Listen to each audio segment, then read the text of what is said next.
El día de hoy sentí en mi corazón compartir con ustedes una enseñanza. Bueno, hoy es el primer domingo de agosto y solemos, durante el primer domingo de cada mes, traer una enseñanza. Hoy es domingo de enseñanza. Así que les voy a pedir que tengan primeramente paciencia, ¿verdad? Hoy vamos a estudiar las escrituras porque queremos presentar un cuadro y queremos traer una presentación que tengo. Muy bien, el tema de hoy en este día es un tesoro escondido. Un tesoro escondido, sí, hay un tesoro que tenemos que descubrir, que está por descubrirse y que está que la palabra de Dios lo relata. Usted puede hallarlo eh, vamos a ver, sí, en Mateo 13:44, ustedes encuentran lo que dice la palabra del Señor. Dice así: además, el reino de los cielos es semejante a un tesoro escondido en un campo, el cual un hombre halla y lo esconde de nuevo.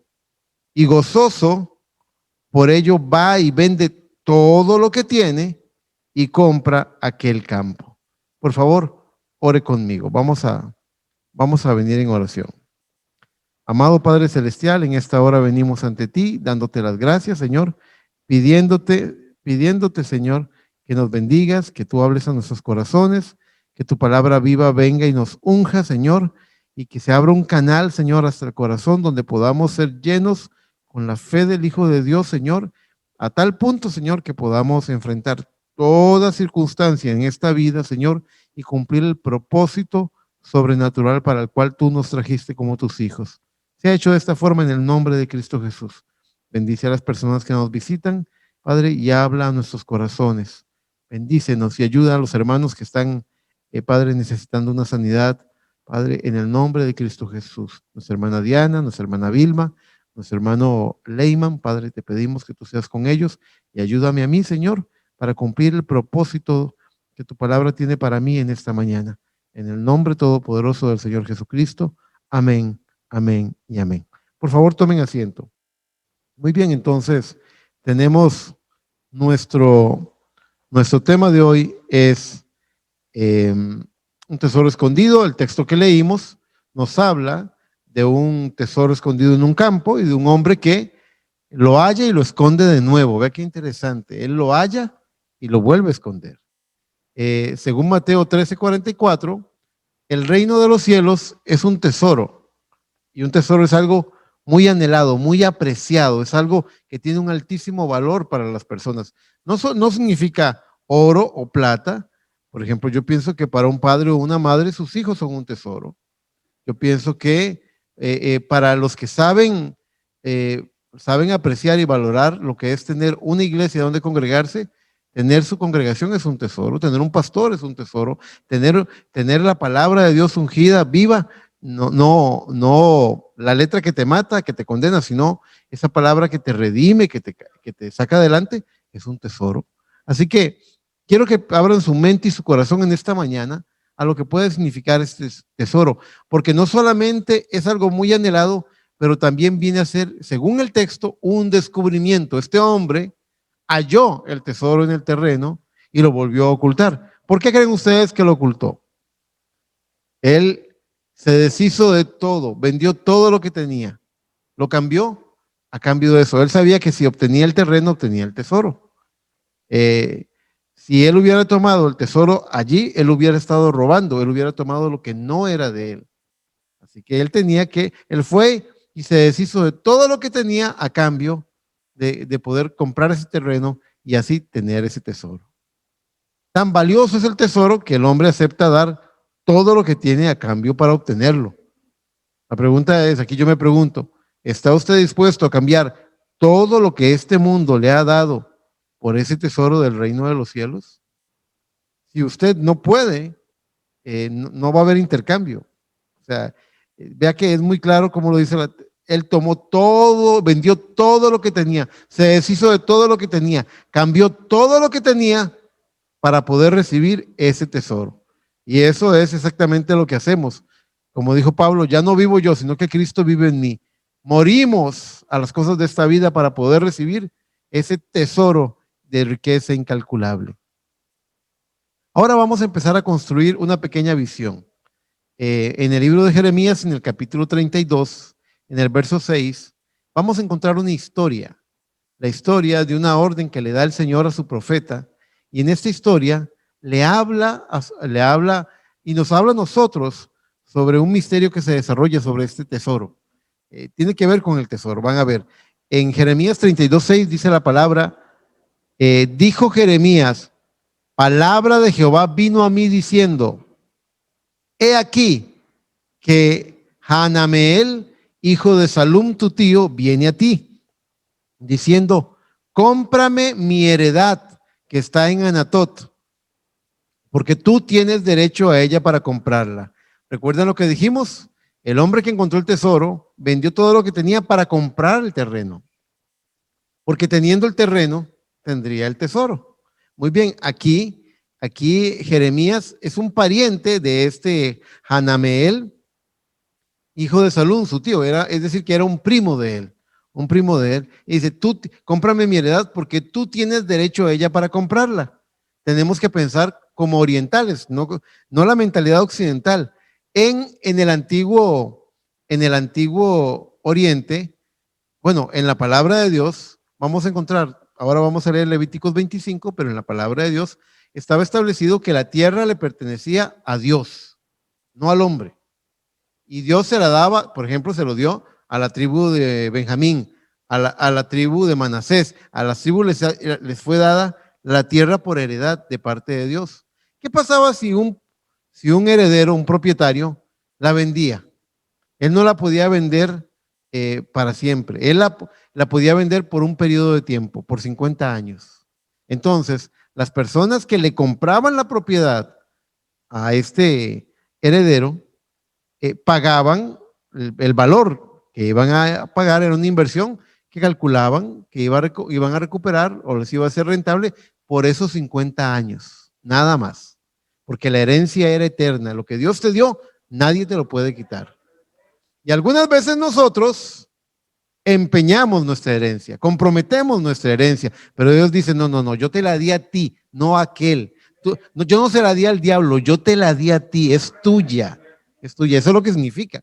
Entonces, la herencia es perpetua, así que existen leyes y hay gente que tiene prioridad en el derecho de compra, que son parientes cercanos, familiares más cercanos. Ahora vamos a ver un poco de eso, pero es importante refrescar esto. Entonces, siguiendo con la presentación, en el verso 8 dice, y vino a mi hija Hanameel, como Dios lo había dicho, hijo de mi tío, conforme a la palabra de Jehová, al patio de la cárcel, porque en ese tiempo Jeremías estaba encarcelado. El rey lo había arrestado y lo tenía en la cárcel porque era un profeta que venía y decía algo que el rey no quería oír.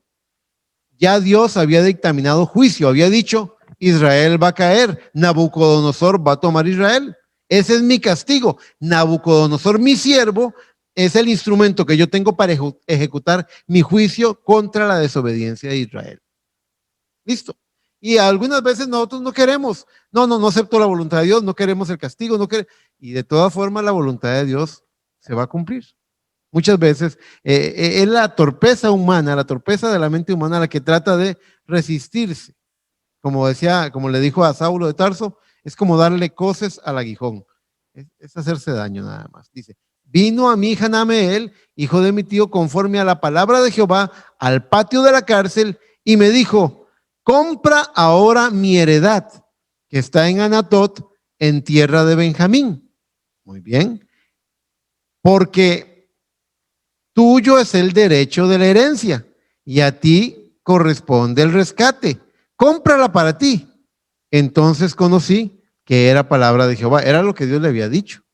Ahora quiero que vean esto. En Levítico 25:25, la palabra de Dios nos recuerda diciendo, cuando tu hermano empobreciere y vendiere algo de su posesión, entonces su pariente más próximo, el pariente más cercano, ¿verdad? Vendrá y rescatará lo que su hermano hubiere vendido. Es decir, que si el hermano, que si el hermano de Manuel tuviera una herencia y la vendiera, sería el hermano el hermano Joseph, el que por cercanía, el principal, el que está de primero en la fila para tomar esa tierra, para poder redimirla, para poder rescatarla, es lo que significa. Seguimos con la lectura de Jeremías. Dice en el verso 9, y compré la heredad de Hanameel, hijo de mi tío, la cual estaba en Anatot, y le pesé el dinero 17 siclos de plata. Y escribí la carta y la sellé y la hice certificar con testigos y pesé el dinero en balanza. El verso 11 dice, tomé luego la carta de venta sellada según el derecho y costumbre y la copia abierta. Oiga, era que había, las escrituras era un rollo que se cerraba y se ponía un sello, pero había una copia abierta para que todo el mundo la pudiera. Había un testimonio público y había un testimonio cerrado.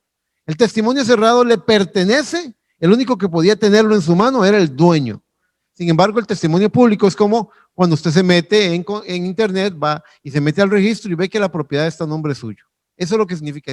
Es una copia abierta para que todo el mundo sepa quién es el dueño de eso. Pero el título abstracto, el título por sí, solamente puede estar en manos del dueño original. Nada más. Muy bien.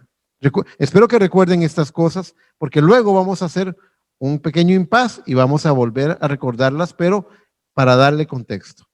En el verso 12 dice la palabra, y di la carta de venta a Baruch, hijo de Nerías, hijo de Maasías, delante de Hanameel, el hijo de mi tío, y delante de los testigos que habían suscrito la carta de venta, delante de todos los judíos que estaban en el patio de la cárcel. Había testigos suficientes para saber que este era un trato legal, era un trato justo. En el verso 13 dice, y dio orden a Baruch delante de ellos diciendo, así ha dicho Jehová de los ejércitos, Dios de Israel, toma estas cartas, esta carta de venta sellada y esta carta abierta y ponlas en una vasija de barro para que se conserven muchos días. ¿Cuántos saben que de hecho, los rollos del Mar Muerto que hemos podido estudiar del arameo, del hebreo, del Antiguo Testamento, eran puestos en vasijas de barro para que se pudieran conservar y no se pudrieran? Era una forma que tenían para conservar, para preservar los documentos, para que se mantuvieran. Así que Jeremías, siendo un tipo del pariente redentor y sabiendo que serían llevados cautivos 70 años a Babilonia, está a punto de empezar el cautiverio, previó que el título de propiedad se escondiera y se protegiera. La intención de Jeremías era proteger el rollo, proteger el libro. Así que lo metió en una vasija de barro. Por un lado, sabemos que Cristo fue el pariente redentor. ¿Cuántos saben que nuestro pariente redentor fue Jesucristo? Él fue así como vos redimió a Ruth, así, y a Noemí, por supuesto, que representa a Israel, así Cristo vino a redimirnos a nosotros. Nosotros estábamos en la casa de empeño.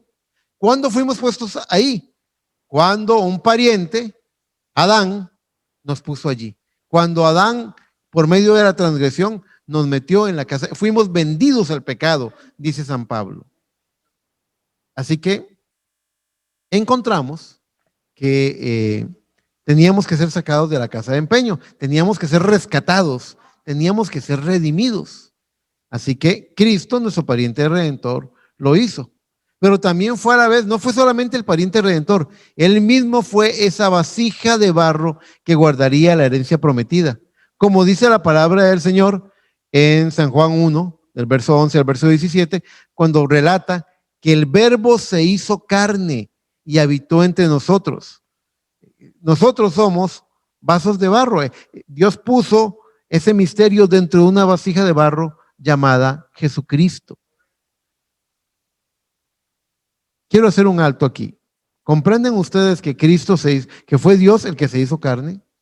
Quiero dejar muy claro eso, porque una de las cosas más difíciles debido a debido a a toda la confusión religiosa que existe hoy en día.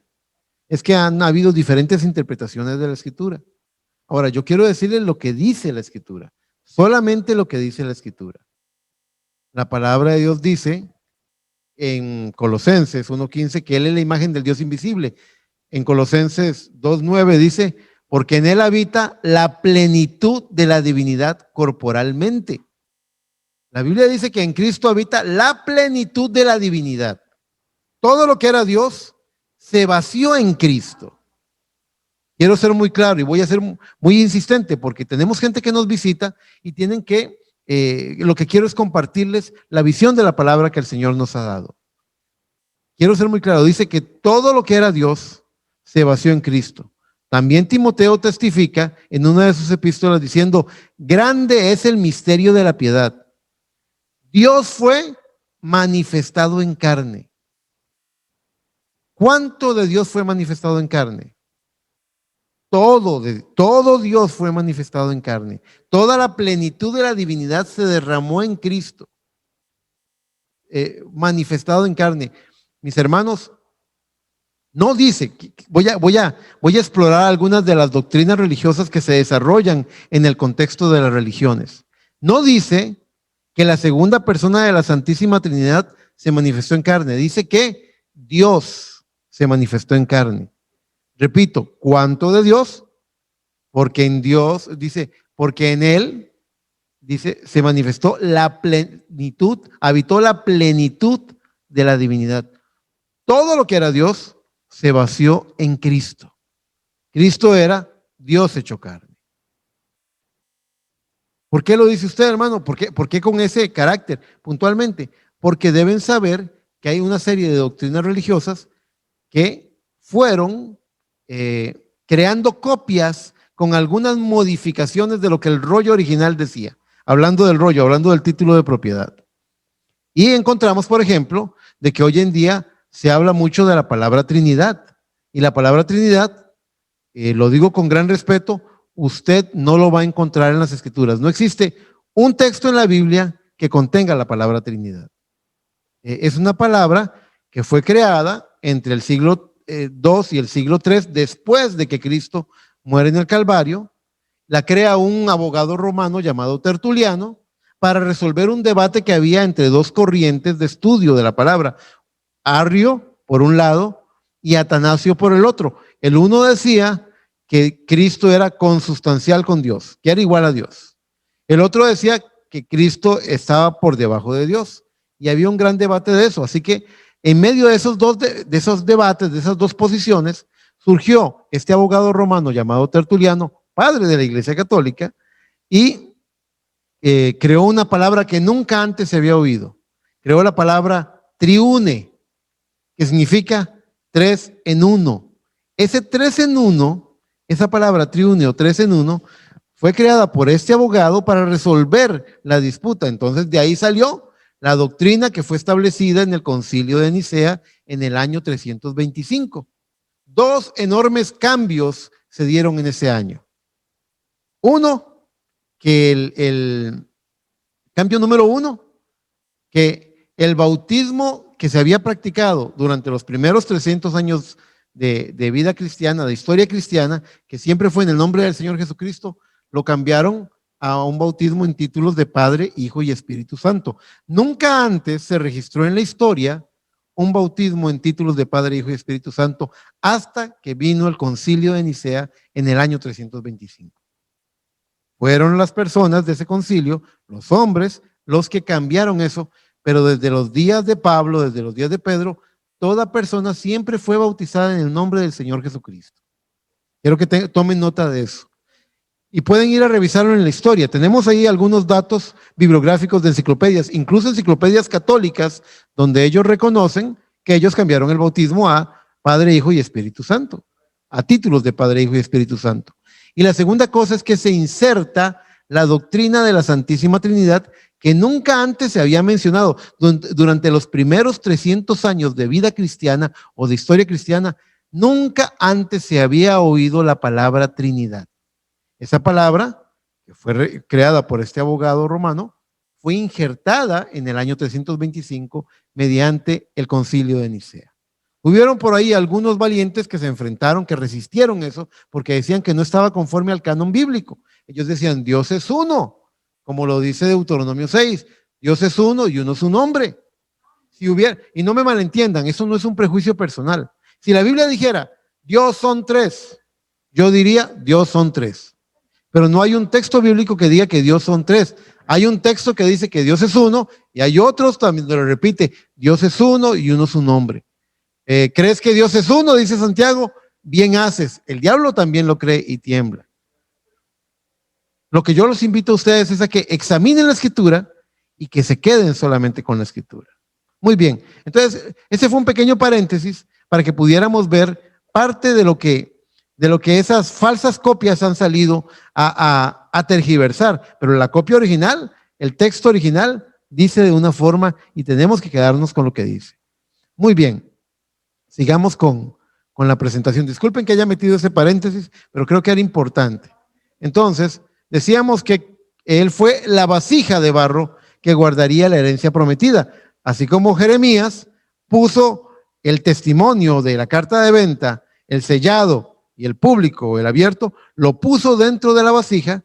Así Dios puso en Jesucristo ese testimonio. En él estaban las promesas. El Salmo 40 nos relata, también creo que en Hebreos 10, Pablo cita el Salmo 40, pero siempre me ha gustado hablar más del Salmo 40 porque me parece que la versión que ofrece es muy rica. Dice, eso es un salmo que habla de Jesucristo, de su ministerio, y dice, sacrificio y ofrenda no te agrada. Has abierto mis oídos. Holocausto y expiación no has demandado. Entonces dije, he aquí vengo, en el rollo del libro está escrito de mí. Ese rollo que hablaba de la redención, que hablaba del rescate, está escrito de mí. No solamente está escrito de Cristo, está escrito de usted también. Cada uno de nosotros podemos, siguiendo los pasos de Cristo, decir, he aquí vengo a vivir conforme en el rollo del libro está escrito de mí. Eso sería maravilloso, que cada uno de nosotros pudiera abrazar esa verdad y decir, como lo hizo Cristo, también lo voy a hacer yo. Como está escrito en el libro acerca de mí, así lo voy a decir. La Biblia habla de una novia, la Biblia dice que ella es sin mancha y sin arruga, la Biblia dice que ella es columna y baluarte de la verdad. Eso es lo que yo quiero ser. Yo quiero ser lo que la Biblia dice, que soy como creyente. Sigue diciendo el Salmo. El hacer tu voluntad, Dios mío, me ha agradado y tu ley está en mi corazón. Ese testimonio yo se los pedí, lo puse para que ustedes vieran lo que significa el rollo del libro, que declara el testimonio. Sin embargo, en Efesios 1:11 también dice la palabra de Dios acerca de Jesucristo.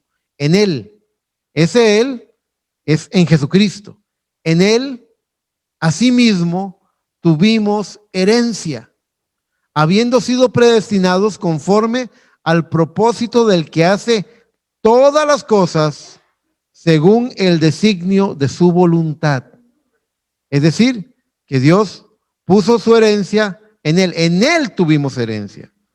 Porque Él es la vasija en la que estaba ese testimonio de herencia, ese testimonio de la propiedad que tenía que ser redimida. ¿En dónde está escondido ese tesoro hoy? Porque Cristo fue la vasija, correcto, en la que se puso el rollo. Así como en la historia de Jeremías, Jeremías mandó y dijo, pongan ese testimonio en una vasija de barro para que se preserve, para que se conserve. La vasija de barro que protegió la herencia de Dios para nosotros fue Jesucristo. Pero ¿dónde está hoy? ¿Dónde se encuentra hoy este tesoro? ¿En dónde está escondido? Vayan y busquen en sus Biblias. Vamos a hacer ese pequeño paréntesis para que usted lo tenga en sus manos y lo pueda leer. En 2 Corintios 4:7 dice dónde está ese tesoro.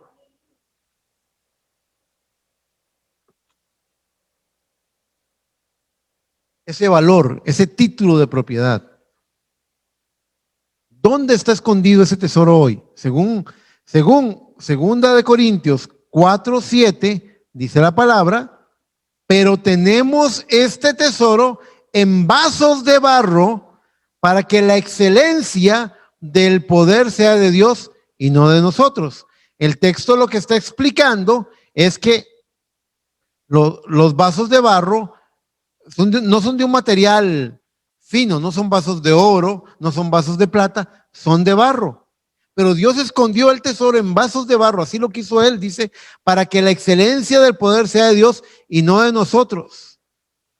En otra parte, creo que es en 1 Corintios 2, dice, porque ya veis que vosotros no sois muchos sabios, ni muchos grandes, o sea, dice, porque lo débil del mundo escogió Dios, y lo insensato del mundo escogió Dios para deshacer lo que es. Así que Dios lo escogió de esa forma. Dios escogió a los pequeños, Dios escogió a los humildes. Por eso Cristo dijo, te alabo, Padre, Señor del cielo, que revelaste estas cosas a los pequeños, se las escondiste a los sabios y entendidos. ¿Ve? Es mejor ser un pequeño en Cristo que ser un gran sabio en este mundo, porque estas cosas van a escapar de nuestro entendimiento. Pero la palabra de Dios está testificando que el tesoro está en estos vasos de barro. ¿Qué son estos vasos de barro? Porque hay que explicarlo punto por punto. O sea, no quiero suponer que ustedes suponen bien. No quiero estar seguro de que ustedes les queda absoluta certeza por la escritura de lo que significan estos vasos de barro. Nosotros somos los vasos de barro, pero hay vasos de barro para usos honrosos y para usos deshonrosos. Vea lo que dice la palabra del Señor. En Romanos 9, 21 al 23, la palabra de Dios nos dice, ¿o no tiene potestad el alfarero sobre el barro para hacer de la misma masa un vaso para honra y otro para deshonra? Estamos hechos del mismo barro. El hombre que va y toma a la mujer de su prójimo y comete adulterio, o el hombre que va y se toma un trago de guaro o fuma una pipa de crack, está hecho del mismo barro que el hombre que está predicando aquí en ese púlpito. No estamos hechos de nada diferente, es el mismo barro. Somos contenedores. Lo importante es qué es lo que habita en nosotros. Dice, ¿o no tiene potestad el alfarero sobre el barro para hacer de la misma masa un vaso para honra y otro para deshonra? ¿Y qué? Si Dios, queriendo mostrar su ira y hacer notorio su poder, soportó con mucha paciencia. Por favor, diga conmigo, mucha paciencia. Dios soportó con mucha paciencia los vasos de ira preparados para destrucción. Ay, hermano, ¿qué significa eso? Que Dios, desde el primer día que el pecado se introdujo en la humanidad, esperó pacientemente, con mucha paciencia. En el camino, cuando salieron de Egipto hacia la tierra prometida, todas las quejas, todos los reclamos de Coré, todos los reclamos de Caín, los reclamos de Coré, los reclamos de Balaam, todos estos vasos que no estaban sujetos a la voluntad de Dios, que lo que querían era hacer las cosas a la manera del mundo, todos ellos fueron soportados con mucha paciencia como vasos de ira, ya ordenados, preparados para destrucción. Les recordaré en esta mañana que el concepto de predestinación ha sido muy mal entendido. Nosotros creemos en la predestinación de la Biblia. Dios no es un Dios injusto que dice, este se salva y este se pierde porque a mí me da la gana. No, no es así. Dios es un Dios que en su previo conocimiento, dice una epístola de San Pedro, la primera, dice que en su previo conocimiento sabía quién iba a creer y quién no. Y estableció el escenario para que cada uno de nosotros cumpliera el deseo de su corazón. Vaya usted y vea cuando Dios habla con Abraham antes de destruir Sodoma y Gomorra. Le dijo, iré y veré si ellos ya cumplieron todo el deseo que hay en su corazón. Es decir, que Dios estaba examinando y Dios está examinando en esta mañana cuál es el deseo de nuestro corazón. Si es, por eso en cierta parte, hablando del tesoro, dice que el hombre malo del mal tesoro de su corazón habla y el buen hombre del buen tesoro de su corazón habla. Depende de lo que usted tenga. Usted es un contenedor, usted es un vaso y lo que usted expresa es lo que tiene por dentro. Y si usted tiene el precioso testimonio de redención de la palabra de Dios, va a expresar una vida conforme a Jesucristo. sino va a expresar los atributos de este mundo, que son atributos de decadencia, de pecado, de inmoralidad. Sigue diciendo el pasaje, y para hacer notorias las riquezas de su gloria, las mostró para con los vasos de misericordia que él preparó de antemano para gloria. Es decir, esta preparación de antemano no es una trampa, sino que es Dios conociendo lo que cada hombre y cada mujer decide en su libre albedrío vivir y creer. Y aquí voy a detener la presentación un momento porque tengo que siempre traerse balance. Siempre les digo que tenemos que tener un balance. En todas las cosas hay un centro. En el tema de la predestinación hay un peso y hay un contrapeso. ¿Cuál es el peso y el contrapeso para ponernos en el centro, en el balance de la perfecta voluntad de Dios? Hay dos cosas. Por un lado, el previo conocimiento de Dios que le hace a Dios, que le permite a Dios saber quién cree y quién no cree. Por su previo conocimiento. Y por el otro lado, lo que le da el contrapeso a este previo conocimiento es el libre albedrío. Dios no obliga a nadie y Dios no engaña a nadie. Dios no, la palabra del Señor dice que Dios no tienta a nadie. Cada uno de nosotros escoge y toma con su libre albedrío la decisión de las cosas que quiere hacer. Y delante de Dios somos responsables de esa elección. Nosotros podemos oír la palabra y sencillamente no creer en la palabra de Dios. Listo, listo. Dios no te va a obligar a creerla. Dios es un caballero. Dios te invita a creerla. Dios te invita a venir. Él dice, el que quiera venir en pos de mí, que venga. Él no obliga a nadie a venir. Y él más bien advierte, el que quiera venir en pos de mí, que tome su cruz y me siga. Sí, es difícil la vida cristiana. Es cierto. Pero hay una diferencia. ¿Cómo dice la palabra? Muchas aflicciones hay para el justo, pero de todas la librará el Señor. Es decir, nosotros peleamos esta batalla con el Señor a nuestro lado. Yo prefiero estar peleando la batalla con Cristo a mi lado que estar de vacaciones gobernado por las cosas de este mundo. Muy bien, pero entonces el peso y el contrapeso para entender bien lo que es la predestinación, para saber que Dios es un Dios justo, que no va a ser una injusticia con el hombre, está en que Dios previamente conocía lo que usted cree y quiere hacer con su vida. Y del otro lado, Dios le da a usted el libre albedrío para que usted tome la decisión y usted tiene una responsabilidad por las decisiones que usted toma. Dice Gálatas capítulo 6, que todo lo que el hombre siembra, eso es lo que va a cosechar. Yo no siembro mamones y cosecho aguacates, no. Si siembro aguacate, cosecho aguacate.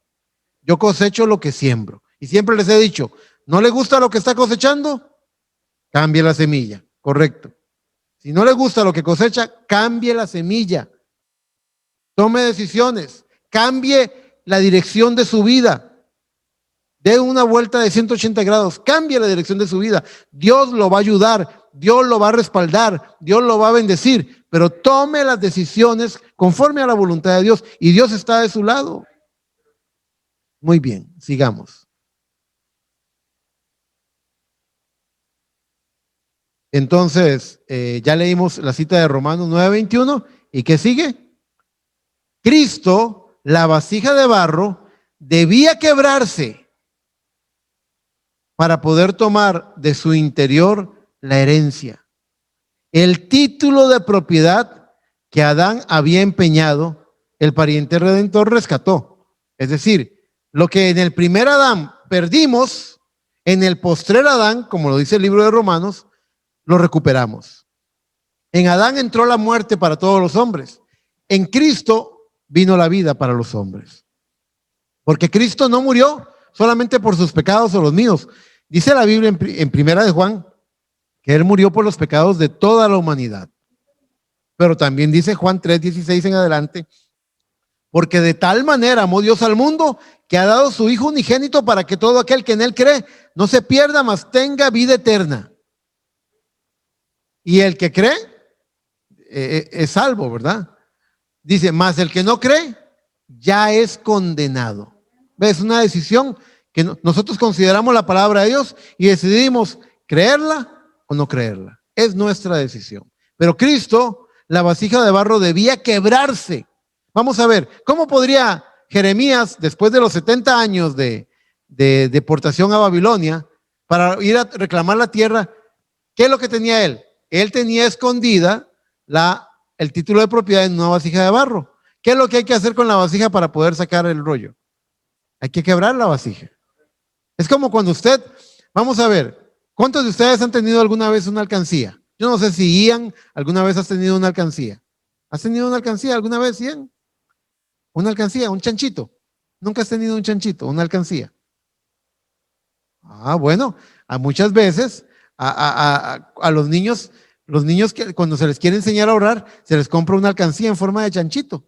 Normalmente están hechas de barro y empiezan a echarles moneditas y moneditas y le dicen, ¿y qué es lo que quiere usted? Ah, yo estoy ahorrando para comprarme este juguete o para comprarme este libro, para comprarme esto que tanto quiero.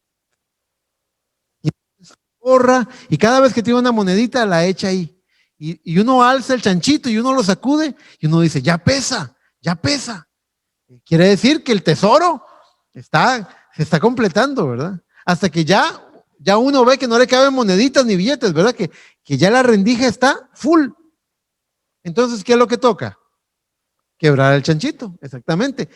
Cristo fue la vasija de barro que debía quebrarse. ¿Dónde se quebró la vasija? Esa vasija se quebró en el Calvario. Esa vasija se derramó su precioso contenido en el Calvario. Para que me comprenda lo que estoy tratando de decirles, en el Calvario fue rota aquella célula de sangre que Dios formó en el vientre de María cuando le hizo sombra con el Espíritu Santo.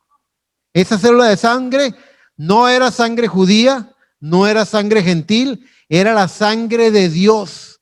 Fue Dios que creó esa célula de sangre. María fue como, no quiero ser irreverente, pero ella fue como la incubadora que tuvo porque ese germen, todos los elementos que había en ese germen de vida vinieron de Dios. No hubo intervención humana. Dios puso en ese vientre el germen de vida. No había características de María en Jesús, sino que todo Dios estaba en esa célula de sangre que empezó a multiplicar células y más células. Esa célula creció, se multiplicó, desarrolló un cuerpo, ese cuerpo fue un niño, ese cuerpo fue un joven, ese cuerpo llegó a ser un hombre, ese cuerpo fue bautizado en el Jordán, ese cuerpo predicó los evangelios, dio a conocer al Padre, porque dice, Dios nadie ha visto jamás, el unigénito Hijo del Padre, le ha dado a conocer. San Juan 14 dijo, muéstranos al Padre y nos basta. Le dijo un discípulo y él dijo, hace tanto tiempo que estoy contigo y no me has conocido, el que me ha visto a mí, ha visto al Padre. Entonces, Jesucristo llega al Calvario y aquella célula de sangre creada por la mano de Dios, por la sombra del Espíritu Santo en el vientre de María, es rota. ¿Y cuántos saben? Creo que hay incluso ¿cuál es la doctrina religiosa que no acepta transfusiones de sangre? Son los testigos de Jehová. Los testigos de Jehová, ellos citan una escritura que está en la Biblia. No estoy diciendo que yo no estoy defendiendo lo que ellos creen de que no hay que hacerse transfusiones de sangre. No estoy diciendo eso, pero estoy usando la cita que ellos usan para poder explicar lo que estoy diciendo en esta mañana. La cita que ellos usan en el Antiguo Testamento dice, no beberás de la sangre con la carne del animal, porque la vida está en la sangre. ¿Dónde está la vida? En la sangre. ¿Y qué clase de vida era la que estaba en Cristo? Él dijo, el Hijo no puede hacer nada, sino lo que ve al Padre hacer primero. En otras partes dijo, el Padre que mora en mí. La vida que estaba en Jesús era la vida del Padre. Repito la cita de Colosenses 9. Y en él habita la plenitud de la divinidad corporalmente. Entonces, cuando esa célula de sangre fue rota, cuando la vasija de barro se quebró para poder obtener la herencia, ¿qué fue lo que salió de allí? El glorioso Espíritu Santo, la misma vida de Dios. Hermano, alguien podría decir, hermano, usted está confundiendo las cosas. Una cosa es Dios, el Padre, y otra cosa es el Espíritu Santo. ¿De veras? Hermano Manfred, ¿sabía usted que Mateo 1:18 dice que se halló que María había concebido del Espíritu Santo? Siempre hago esta pregunta. Si se halló que María había concebido del Espíritu Santo y el que concibe es el papá, el padre de la criatura, entonces, ¿quién es Jehová? El Padre. Ahí hay una confusión. Igual que en San Juan, capítulo 4, verso 24, que dice, Dios es espíritu y los que a los que él adoran, los que a él le adoren, tienen que adorarle en espíritu y en verdad. Eso es una gran verdad. Dios es espíritu y toda la palabra de Dios declara que Dios es santo. Entonces, si Dios es espíritu y Dios es santo, ¿quiere decir que hay dos espíritus santos? No. Estamos quebrantando la palabra de Dios. Estamos dislocando la palabra de Dios cuando hacemos eso. La verdad es que hay un solo espíritu eterno que creó los cielos y la tierra y es el Espíritu de Dios. Y su espíritu es el Espíritu Santo, el que moró en Cristo. No me malentiendan, porque alguien podría pensar, ese hermano es un solo Jesús. No, yo no soy solo Jesús. Yo soy solo la palabra, eso sí soy. Pero no solo Jesús. Porque los solo Jesús ignoran al Espíritu Santo e ignoran la manifestación del Padre. Yo creo que Dios es uno, y tiene tres manifestaciones: la manifestación del Padre, la manifestación del Hijo y la manifestación del Espíritu Santo. Pero no tengo permiso de la Escritura de decir que ellos son tres. La Escritura dice que Él es uno. Así que yo voy a decir lo que dice la Escritura, que Él es uno. ¿Entienden? Él se manifestó como Padre, Él se manifestó como Hijo, Él se manifestó como Espíritu Santo. Pero Él es uno. Es lo que tenemos que tener claro. Yo, Eric Chacón, soy el pastor de la iglesia. Yo, Eric Chacón, soy el esposo de Gretel Calderón. Yo, Eric Chacón, soy el papá de Andrés y de Laura. Pero yo no soy tres personas, yo soy una persona. Yo soy pastor, esposo y padre, pero soy uno. Usted puede hacer un cheque, girarme un cheque y decir, páguese a la orden del pastor del Tabernáculo Emanuel, esposo de Gretel Calderón y padre de Andrés y de Laura, la suma de tanto. Yo agarro ese cheque y voy al banco y no me lo cambian. Tienen que aplicar el nombre. ¿Y cuál es mi nombre? Mi nombre es Eric Chacón. Entonces, donde dice, es cierto, Dios se manifestó como Padre, Dios se manifestó como Hijo, Dios se manifestó como Espíritu Santo. Amén, eso es verdad. Pero ¿qué es lo que dice la palabra de Dios? Porque no hay otro nombre dado a los hombres en el que podamos ser salvos, sino solamente en el nombre del Señor Jesucristo. Dice la palabra, porque toda familia en los cielos y en la tierra toma parentela del nombre de Jesucristo para ser salvos. ¿Entienden? O sea, poniendo las cosas conforme al orden de la Escritura. Muy bien. ¿Dónde se quebró la vasija? En el Calvario. Eso lo tenemos claro. Ahora viene una parte en Apocalipsis que es muy importante. Puede ir vaya usted al libro de Apocalipsis capítulo 5. Ténganlo abierto, aunque lo vamos a estar citando, pero ténganlo abierto. Porque yo empiezo en el verso 2, pero en el verso 1 dice, vi a uno que estaba sentado en el trono, con el rollo del libro en la mano. Es decir, el dueño original tiene el título de propiedad. ¿Recuerdan lo que les dije? No se podía vender a perpetuidad, sino que era una herencia perpetua. Tenía que volver a las manos del dueño original. Aquello que había sido puesto en la vasija tenía que ser redimido, tenía que ser llevado. Eso fue lo que hizo Cristo en el Calvario. Nos redimió, presentó la herencia, libertó. Voy a decirlo con estas palabras para que me comprendan. Dios moró en Cristo. En cierta parte del libro de Corintios, la palabra del Señor dice, por los que nos están siguiendo en internet, voy a quitar la presentación un momento para que me vean a mí. En cierta parte del libro de Corintios dice que por cuanto los hijos participaron de sangre y carne, Él participó de sangre y carne. Santiago dijo, Dios no tienta a nadie, y Dios no puede ser tentado. Dios no puede ser tentado. Sin embargo, Dios se hizo carne. ¿Y qué es lo que dice el libro de Hebreos? Que Jesucristo, el sumo sacerdote de nuestra profesión, fue tentado en todo. Él fue probado en todo lo que el hombre fue probado. Por cuanto los hijos fueron participaron de sangre y carne, Él también participó de sangre y carne. Muy bien. Entonces, lo que quería explicarles era esto. Dios se hizo carne en Cristo. Dios moró entre los hombres y se hizo entender. Esto es lo que yo llamo la condescendencia de Dios. Allá en Éxodo 18, cuando Dios le habla en la columna de fuego al pueblo, el pueblo se tapa los oídos y dice, que no hable Dios con nosotros para que no muramos, que hable Moisés.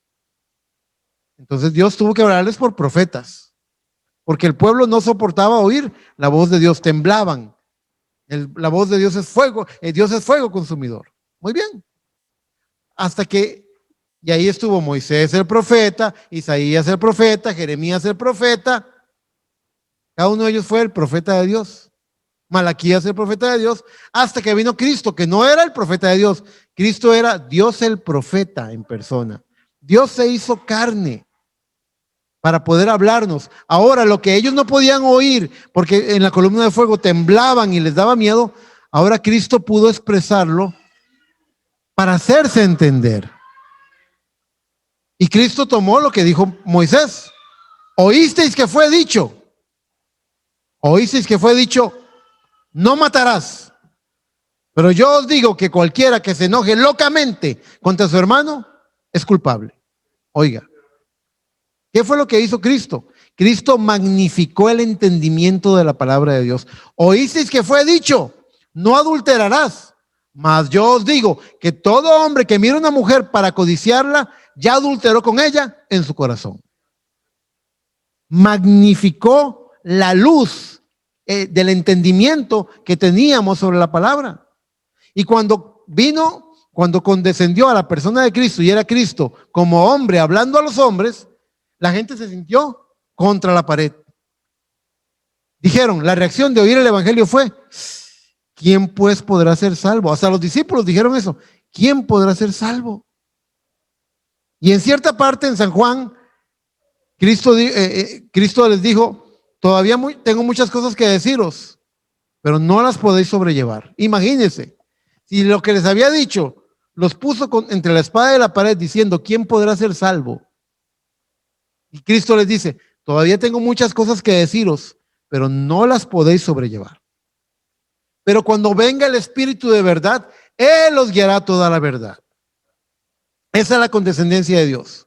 En la columna de fuego Dios era Dios sobre su pueblo, dándole los mandamientos, temblando ellos de temor. Luego esa columna de fuego se hace carne en la vida de Cristo y Cristo habla con voz audible de tal forma que ellos le puedan comprender. Ahora sí le prestan atención.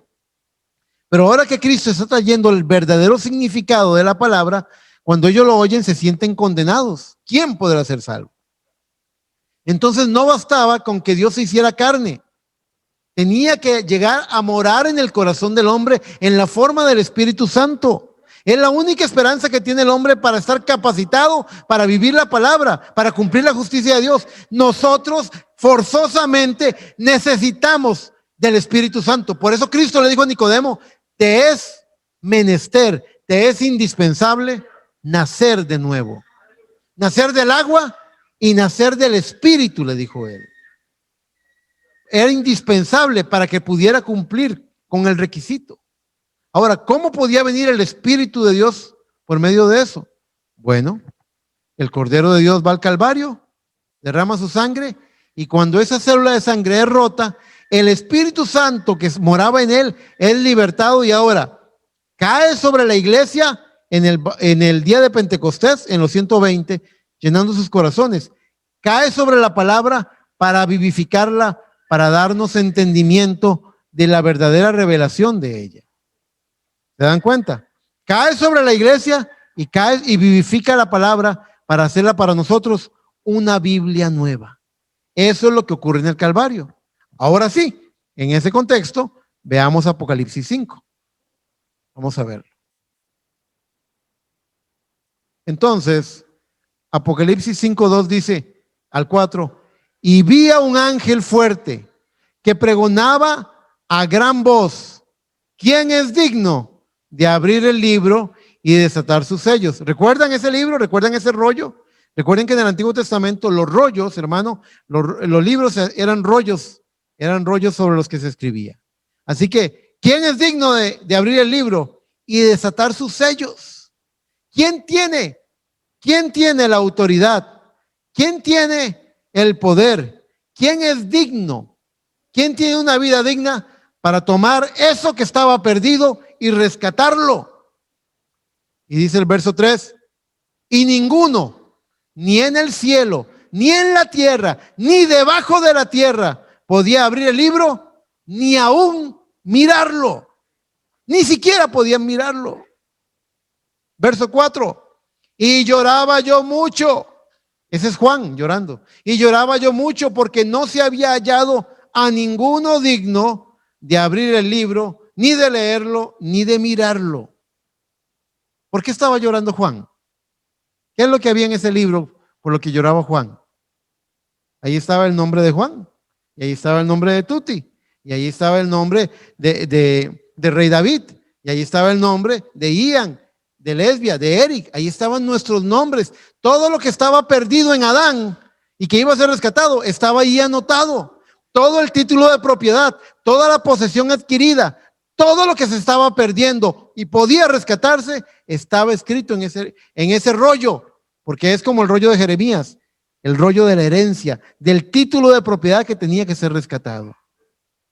Y con razón lloraba Juan. Claro, si no hay uno digno de abrir el libro, ni siquiera de mirarlo, ni de leerlo, ni siquiera de mirarlo, entonces estamos perdidos. Si no hay uno que se pare en esta vida para decir, yo redimo, estamos perdidos.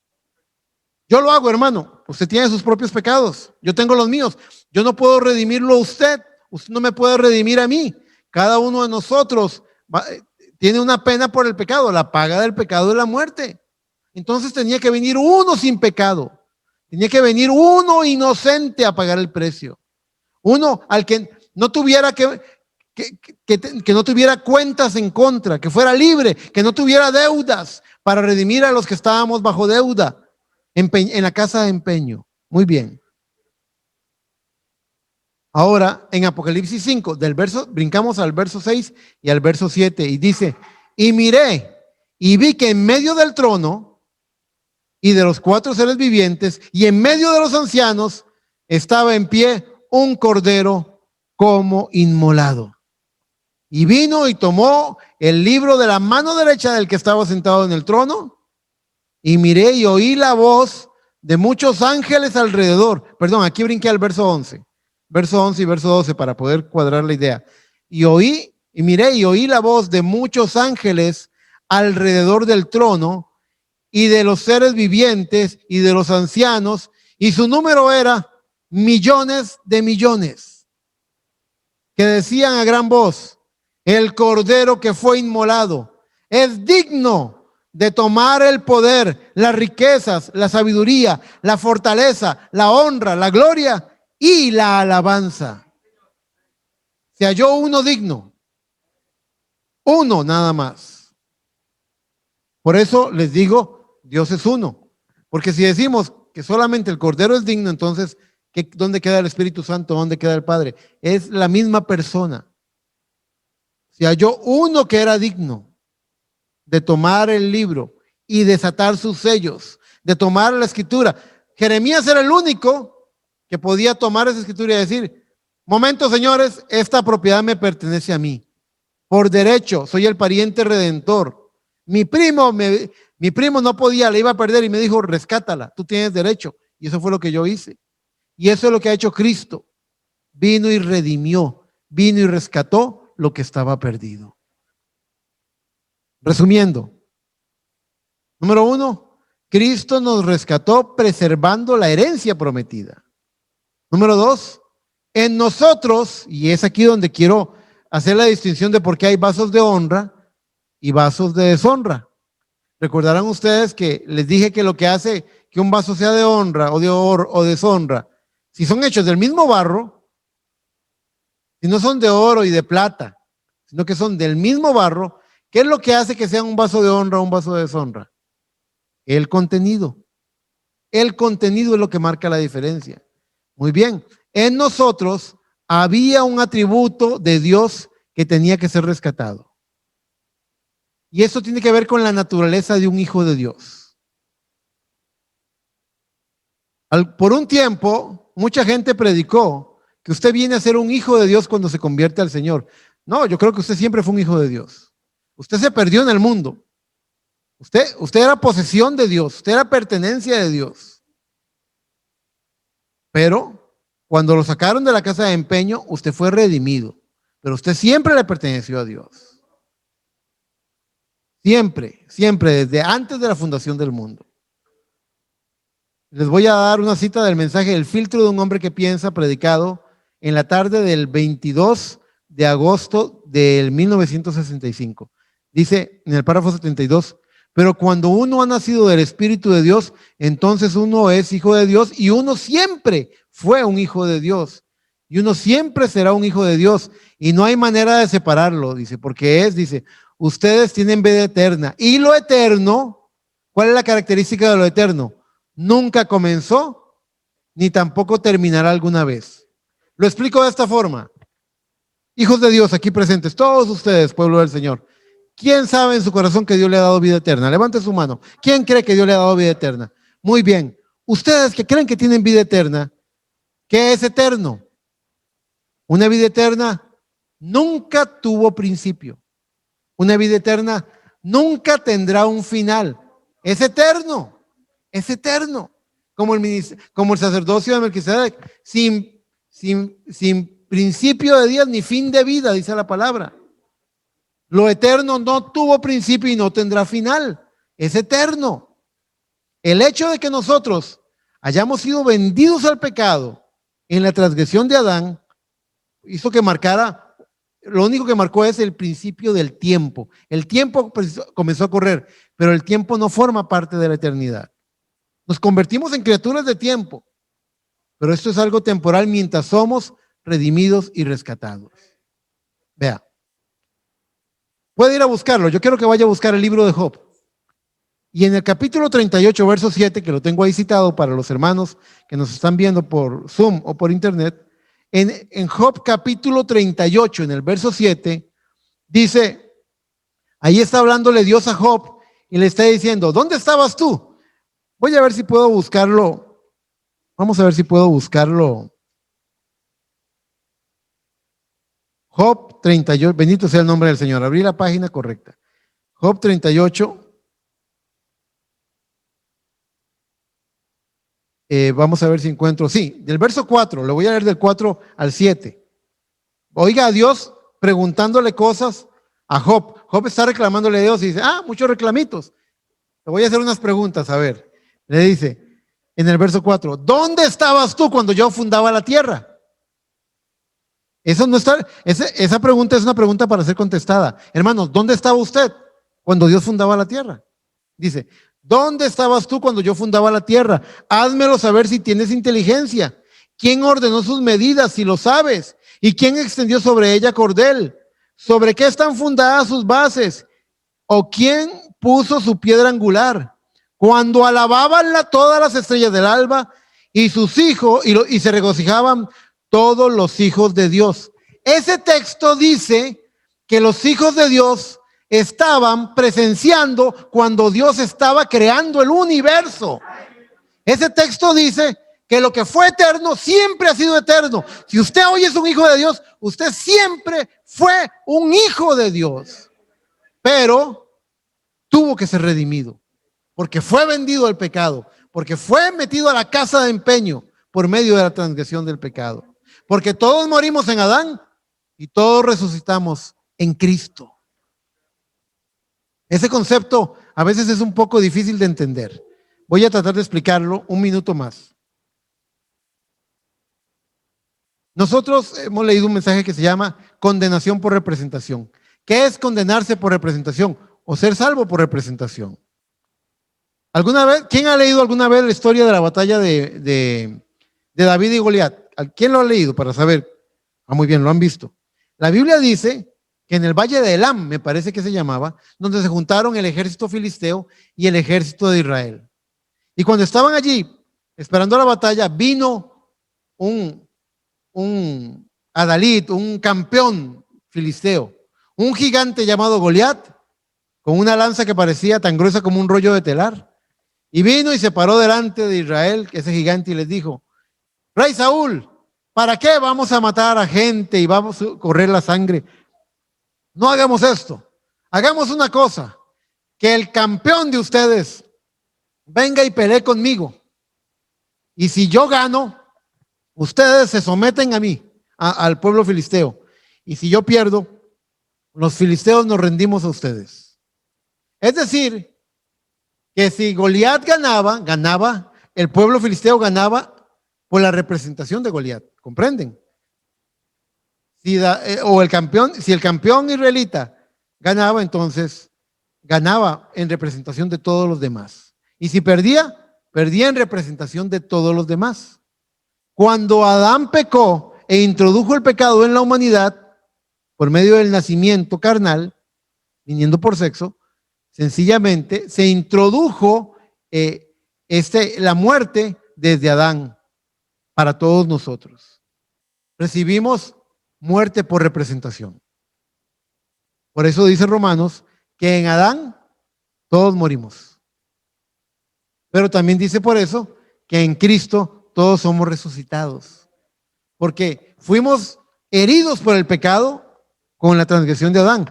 Pero la victoria de Cristo en el Calvario fue una victoria también para nosotros. Porque Él despojó, dice el libro de Corintios, a los principados y potestades y los exhibió públicamente en la cruz del Calvario. La victoria del Calvario. Muy bien, muy bien. Y nosotros somos herederos. Nosotros no tuvimos que pelear ese Calvario. Cristo lo peleó por nosotros. ¿Qué es lo que encontramos? La Biblia dice que Cristo venció en el Calvario. ¿Dicen amén? ¿Lo creen? Pero cuando vemos en el libro de Romanos, hermana Carmen, no dice que nosotros somos vencedores. ¿Sabe qué dice? Que nosotros somos más que vencedores por medio de aquel que nos amó. Más que vencedor porque recibimos la herencia de su victoria. Los beneficios de su victoria vinieron sobre nuestra vida. Muy bien, sigamos entonces. Gloria al Señor. Entonces, Juan 38:7 habla de que los hijos de Dios somos eternos. Estábamos antes que el mundo fuera, y cuando este mundo se acabe, los hijos de Dios estaremos con Dios en eternidad. Redimidos, ¿verdad? Muy bien, muy bien. En la edad de Esmirna, en el libro de la edad de Esmirna, le leo la cita, dice, párrafo 179 en adelante. Esta es mi última cita de la noche, de la mañana, ya vamos a terminar. Dice, allí está, Jesucristo vino, murió en la cruz y efectuó la redención, restaurando al dueño original por medio de la compra o pagando un precio. Y en eso nos colocó como hijos. Él nos hizo hijos porque ya éramos sus hijos, pero nos colocó como hijos porque por tanto tiempo estuvimos en el mundo, en la carne. No podíamos ser conocidos como hijos. Estábamos detenidos, presos por el diablo. Sin embargo, éramos hijos. Y oiga esto. Y porque sois hijos, está trayendo una cita. Y porque sois hijos, o por cuanto sois hijos, dice otra cita, otra versión, Dios ha enviado el Espíritu de su Hijo a vuestros corazones, por el cual clamáis, Padre, Padre, Abba Padre es lo que clama, dice la versión de Romanos 8. ¿Sobre quién cayó el Espíritu en el día de Pentecostés? Sobre los hijos. En Corinto, sobre los hijos, mientras estos oían la palabra. Entonces, yo les dije a ustedes que hay vasos, que somos vasos, que el tesoro está en vasos de barro, pero no en todos los vasos. Hay vasos que están ordenados para destrucción, porque en su libre albedrío decidieron no creer, y cumple lo que dice San Juan 3:16. Mas el que no creyere, dice, porque de tal manera amó Dios al mundo que ha dado a su Hijo unigénito para que todo aquel que en él cree sea salvo y no se pierda. Mas el que no creyere ya es condenado. ¿Se dan cuenta? Esto es su libre albedrío. Usted decide creer o no creer. Pero lo importante es que ese bien, ese tesoro, yo creo que no hay nada más importante para la vida de un creyente que ser lleno y relleno constantemente con su Espíritu Santo. En usted había un pedacito de Dios. ¿Ven ese? ¿Logran ver el diamante? Es como si usted fuera un pedazo de ese. Cuando encuentran grandes diamantes en las minas, si vendieran esos diamantes en bruto, no valen mucho. Pero entonces los agarran el diamante, lo cortan, saben cómo cortarlo para que queden perfectos, lo pulen y luego lo que vale el valor de ese tesoro por todos los fragmentos, el valor de ese tesoro por los fragmentos de diamantes llega a ser muchísimo más grande que si se hubiera quedado en una sola pieza. Si el Espíritu Santo solamente se hubiera quedado en Cristo, estaríamos perdidos. Pero cuando el Espíritu Santo se derrama en la iglesia y hoy usted puede, por medio de fe en la palabra ungida, vivificada por ese Espíritu, recibir un bautismo de fuego del Espíritu Santo, esa es la esperanza de gloria para usted. Así lo dice Colosenses. Jesucristo en vosotros, la esperanza de gloria. El precioso tesoro no se trata solamente de el precioso tesoro, no se trata solamente de que Dios moró en Cristo, sino que Dios, por medio de Cristo, nos hizo partícipes, dice Pedro, de su naturaleza divina, cambiando en nosotros la naturaleza de pecado. Nos hizo como Dios. Esa es la esperanza de gloria. ¿Han notado ustedes? Esa es otra cosa que me gusta decir. ¿Cuántos saben que la palabra de Dios es comparada con la luz? Dice la Biblia, lámpara es a mis pies tu palabra y lumbrera a mi caminar. La palabra de Dios es luz que nos da entendimiento para poder conocer la condición de nuestra vida.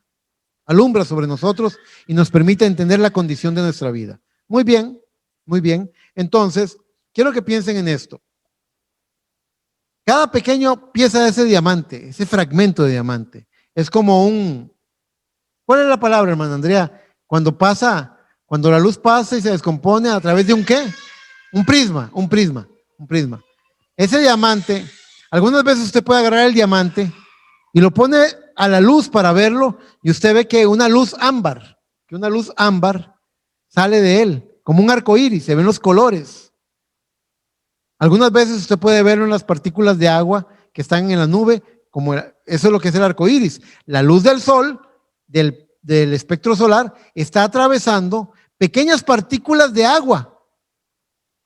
Si fuera un solo pozo de agua, seguramente no tendría ese efecto. Pero como están esparcidas pequeñas partículas de agua, todas ellas son atravesadas por la luz y producen el arco iris, que en tipo de la Biblia habla del pacto de Dios, de la promesa de Dios. Quiero que piensen en ese momento, quiero que lo interioricen un momento. Porque usted, como un pedazo del gran diamante que es Dios, usted era un pedazo del gran diamante eterno que estaba ya antes de la fundación del mundo, pero usted fue cortado, usted fue apartado y ahora es redimido, pero usted tiene que tener las mismas características. ¿Cómo se sabe que usted es parte? Usted sabe que los diamantes se pueden distinguir. Los expertos joyeros dicen, ese diamante pertenece a una beta madre que apareció en Sudáfrica. Ellos logran identificar sus orígenes. Bueno, el experto joyero puede agarrarlo a usted como una pieza de Dios y decir, esto le pertenece al gran diamante eterno que es Dios, que estaba en el principio, desde antes de la fundación del mundo. ¿Cómo lo puede comprobar? Él lo pone a través de la luz y ve cómo la luz revela el misterio que está en él. En la luz hay 7 colores, los colores del arco iris. Esta luz blanca que vemos, la luz del sol, tiene 7 colores, pero están escondidos, atrapados en ella. Hay experimentos muy bonitos. Ténganme paciencia un momento para darme a entender. Si usted agarra un disco que tiene los 7 colores del arco iris, y usted agarra ese disco en un eje, ¿verdad? Y usted lo hace girar rápidamente, los 7 colores desaparecen y el disco se torna blanco. precisamente porque los 7 colores juntos crean el patrón del espectro solar, la luz blanca que estamos viendo. La luz de día, es lo que estoy diciendo. Muy bien, recuerden eso. La luz, que es un tipo de la palabra, tiene un misterio que está encerrado. Y ese misterio son los 7 colores del arco iris. Y en la Biblia, el arco iris, ¿qué es lo que representa? El pacto, la promesa de Dios. ¿Ven eso? Cuando la luz natural, la luz del sol, pasa a través de ese prisma, de ese pequeño diamante, deja salir y revelar el misterio que está en esa luz, que son los 7 colores. Cuando la luz de la palabra pasa a través de usted, a través de ese atributo suyo que estaba en usted desde antes de la fundación del mundo, se revela el misterio de la palabra por medio de su propia vida. Y la promesa de Dios, el pacto de Dios, aparece, es manifiesto en usted. En usted está el arco iris, en usted está la promesa, en usted está el atributo. Ese misterio, sin la luz, no pasa nada. Pero cuando la luz lo atraviesa, el misterio se revela. Jesucristo en vosotros, la esperanza de gloria. ¿Hemos entendido el mensaje de esta mañana? ¿Sabemos cuál es el gran tesoro que tenemos? Que estando perdidos en la casa de empeño, aquí adentro, desde antes de la fundación del mundo, había sido puesto un pedazo del gran diamante, un atributo de Dios. Y eso tenía que ser rescatado. Por eso, el título de propiedad tenía que ser tomado por el pariente redentor, Cristo. Y Él lo hizo en el Calvario. Y como dice el canto, digno eres de tomar el libro y de abrir sus sellos, porque tú fuiste inmolado y con tu sangre nos has redimido para Dios, de todo linaje, lengua, pueblo y nación. Que el Señor los bendiga, hermanos. Démosle un aplauso al Cordero de Dios.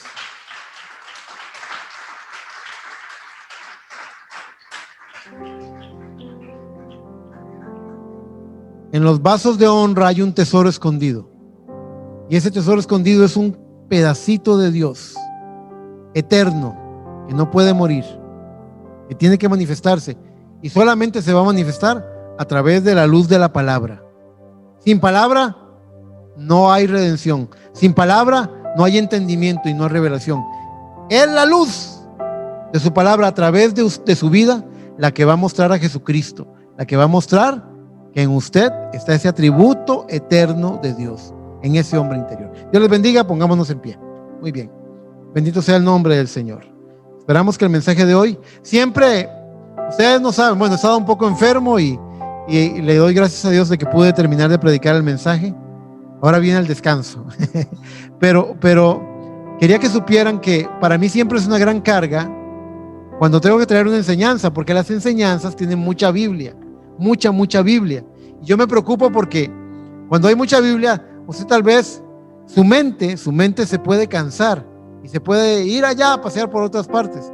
Pero mi intención no es cansarlo, mi intención, no traemos enseñanza todos los domingos, traemos el primer domingo del mes una enseñanza, porque creemos que la iglesia debe ser edificada con enseñanzas sólidas.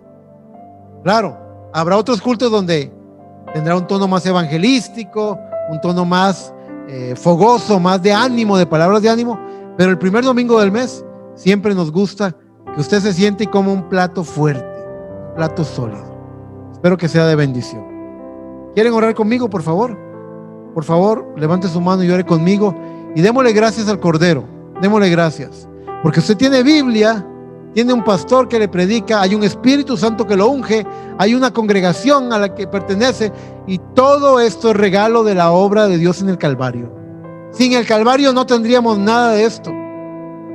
Y cuando estos paredes se caigan, cuando este templo no exista, cuando este terreno no exista, cuando todo esto haya desaparecido, porque viene un cielo nuevo y una tierra nueva, el atributo de Dios que hay en ustedes seguirá viviendo y gozándose con el Señor como lo hizo en el principio. Amado Padre Celestial, en esta hora vengo ante ti dándote las gracias, Señor. Padre, yo no sabía cómo iba a salir con esto, porque siempre la enseñanza es dura para mí, Señor. pero te doy las gracias. Padre, ese atributo de la palabra en ellos, yo creo que es lo que se despierta. Cuando hablamos estas cosas, la mente carnal no las puede entender, pero el atributo de la palabra que está en sus corazones se enciende. Hay algo revoloteando en nuestro corazón, algo vivificado, porque sabemos que eternidad está siendo manifestada, porque entendemos la gran obra que tú estás haciendo de redención. Padre, te pido que no haya un debilitado en esta hora, en este lugar. Cualquier cuerpo enfermo que sea restaurado en el nombre de Cristo Jesús. Cualquier necesidad material que sea suplida en el nombre de Cristo Jesús. Cualquier lucha en el corazón, cualquier pregunta que tu pueblo tenga, que sea contestada por tu Santo Espíritu en el nombre de Jesús, porque tenemos una perfecta provisión en la sangre del madero allá en el Calvario. Digno eres, Señor, de tomar el libro y de abrir sus sellos. Gracias, Padre, en el nombre de Cristo Jesús.